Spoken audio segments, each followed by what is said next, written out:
उमरिया और शहडोल जिले में अवैध रेत उत्खनन इन दिनों चरम पर है।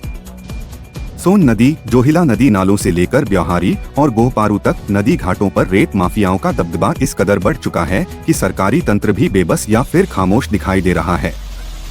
रात के अंधेरे में हाईवा, ट्रैक्टर और जेसीबी मशीनें बिना रोक-टोक के नदी से रेत निकाल रही हैं और दिन निकलते ही प्रशासन कार्रवाई जारी है वाला बयान देकर पल्ला झाड़ लेता है। लेकिन जमीनी हकीकत यह है कि कार्रवाई न के बराबर है और माफियाओं का नेटवर्क सिस्टम से कहीं ज्यादा मजबूत हो चुका है। स्थानीय लोगों का आरोप है कि अवैध रेत उत्खनन इतने बड़े पैमाने पर बिना मिलीभगत के संभव ही नहीं है। शिकायतें महीनों से की जा रही हैं। कई वीडियो वायरल हुए, नदी घाटों पर मशीनों की आवाजें आधी रात तक सुनाई देती हैं, लेकिन अधिकारी मौके पर तब पहुंचते हैं जब सभी वाहन वहां से गायब हो चुके होते हैं।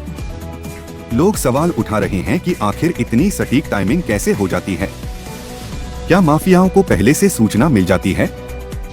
क्या प्रशासन और माफिया के बीच गहरी सांठगांठ चल रही है? सरकार लगातार कहती है कि अवैध रेत उत्खनन पर सख्ती से रोक लगाई जाएगी, लेकिन उमरिया और शहडोल की तस्वीर सरकार के दावों की पोल खोल रही है। राजस्व का भारी नुकसान हो रहा है, नदियां खोखली हो रही हैं, पुल-पुलियां कमजोर पड़ रही हैं और गांवों का भूजल स्तर तेजी से गिर रहा है, फिर भी कोई ठोस कदम नजर नहीं आ रहा। नाका प्वाइंट नाकारा है, खनिज विभाग निष्क्रिय है और पुलिस की गश्त सिर्फ दिखावे तक सीमित है। इलाके के लोगों में अब नाराजगी बढ़ती जा रही है। उनका कहना है कि सरकार और प्रशासन अगर वाकई गंभीर होते तो रेत माफियाओं की इतनी हिम्मत नहीं होती। माफिया करोड़ों की रेत हर महीने ले जा रहे हैं और जिले में उसका हिसाब तक नहीं बन रहा। बड़े नेताओं और अफसरों के संरक्षण का आरोप अब खुलकर लगने लगा है।